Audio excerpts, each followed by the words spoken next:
My dispatchers work with the frontline staff, the officers on the beat, the patrol car staff, the dog handlers. The dispatchers, they allocate the resources to attend the job. There may be, say, 3 or 4 patrols required. There may just be 1. So obviously they are the voice on the radio. They give them the priority, they do vehicle checks, they do checks on people for them, they make phone calls on behalf of the patrols. I like to refer to them as, in some ways, they're like their guardian angel. They're watching their backs the whole time. If, for instance, someone rings up and says that in Smith Street someone has been seen getting through a house window, they're obviously a burglar, we want to respond very quickly. That's a priority 1 job. So the call taker will then start the process by getting the location. They will actually send the job across to the dispatcher. The dispatcher will then start getting patrols, probably including a dog van, heading to the address, and the call taker will carry on asking the caller, or the informant, as we refer to them, what's going on. Keep us updated. 2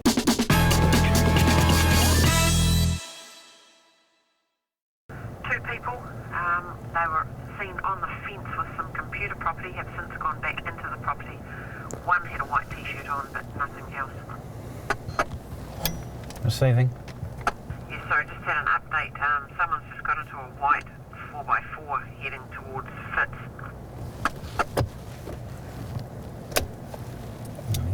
Yeah, Roger, we'll have a look. And they turned down towards Fitz.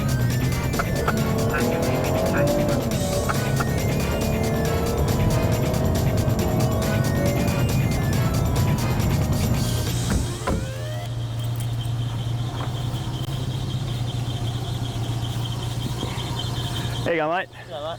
You just want to jump out of the car for us? Oh, shit. I gotta do it first.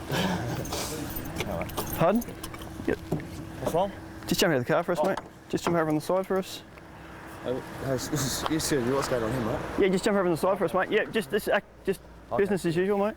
So at this stage we've responded to a possible burglar's on call, and we were called up by the informant to say that this vehicle that we've stopped was seen leaving from the vicinity of the address.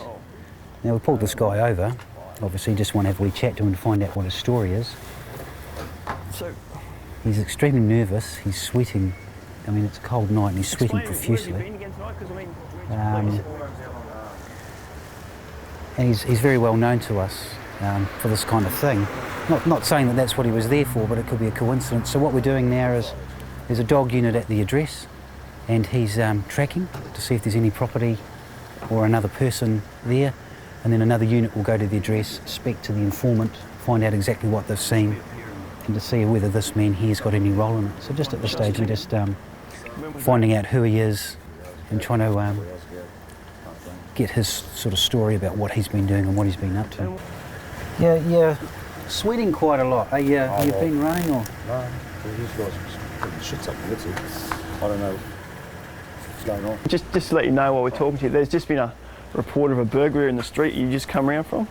There's a report of this vehicle leaving that scene. Yeah, well, I just pulled away just then, and some guy pulled up behind me. I don't know what the hell it was. Then there's some news guys turned up, so I was crashed out in the back, and I jumped in the front and drove off. And that's when all this sort of thing happened, so. Cool. Hey mate, just turn and put your hands on my back. At this point in time, you're under arrest for unlawfully on property, okay bud? Unlawful property, what do you mean? How can I be unlawful property when I'm in my own vehicle? Well, you've been seen. I've been seen. What do you mean? Yep. I've been seen. You've been seen on the property, having a good old ransack through some stuff. You've seen the person that was seen hop into this vehicle and drove off. At this stage, the sergeant's spoken to them at our informant, and he's seen a male climb over a fence on a property. They've gone over and looked at that property, and there's a safe there, and it looks like someone's tried to open the safe with an instrument with 2 prongs on it. And one in the back of this man's car, he has a sledgehammer and a hammer, and a jimmy bar with the 2 prongs.